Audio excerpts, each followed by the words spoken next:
then what you're saying is a forerunner of what many times happens. So you're sort of a prophet. I would hate to think of myself as being a prophet.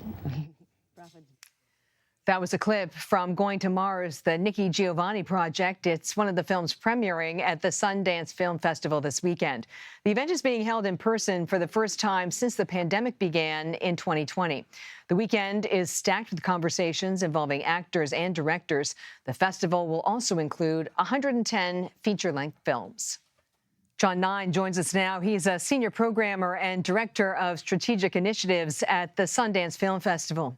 What films are standing out to you?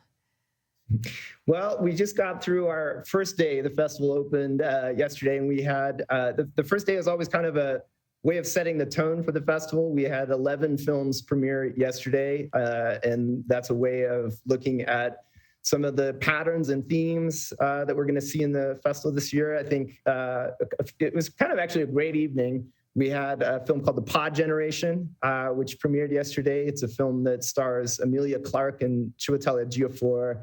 A very clever premise, kind of a near future world in which couples can have a baby by way of a detachable plastic techno womb that you can carry around rather oh my than goodness. natural pregnancy. It sounds a little bit like a science fiction, but it's actually a very smart, philosophical, social satire that, you know, I would compare to something like Spike Jonze's Her. It's very humanistic, very funny look at our relationship to technology and the commodification of just about everything.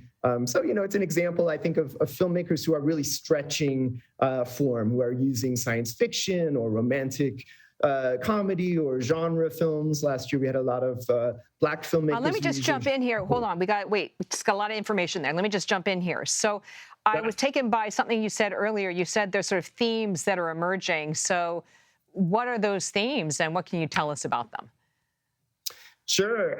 This year, you know, we saw one thing that was really interesting was we saw a huge number of biopics, right, of biographical documentaries largely. Last night, we played a film, Little Richard, I Am Everything, obviously about Little Richard, but, you know, kind of a fascinating look at you know, this icon who in some ways was a queer icon too, and it explores the South, it explores the relationship between art and commerce, between independent radio stations and rock and roll. It's a kind of fascinating way of looking at an artist in a different way. And that's true of a lot of films in the program, films about the Indigo Girls, Michael J. Fox, the poet Nikki Giovanni, Brooke Shields, Steph Curry, who's going to be here on a day off. So really interesting that there were so many films that came to us this year that were biographical in nature.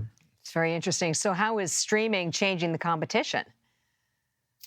Well, you know, I mean, it's a big topic in the world of film and especially independent film. You know, on one hand, you're potentially growing the audience for these films. They're much more accessible in some ways. On the other hand, speaking from a festival in which that in-person quality, that idea that a filmmaker is going to stand up in front of 1,300 people and hear the response to the film, questions. Last night we had an amazing Q&A for a film about an Iranian woman in Australia. And it literally, by the end of the film, every person on stage was in tears. Like, those things only happen when you're in a moment at a festival. So I think, you know, it's a bit of both things.